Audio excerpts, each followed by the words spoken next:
कैसे हो दोस्तों? Welcome to back my channel part time blogger.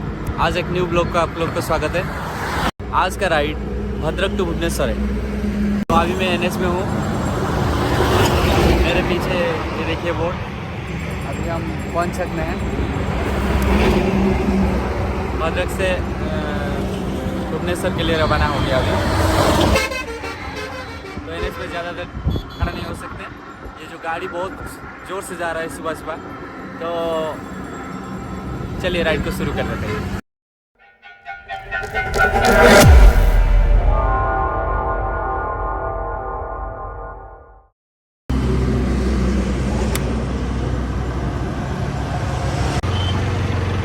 अभी देखिए टाइम बिल्कुल अभी 7:55 है सुबह का।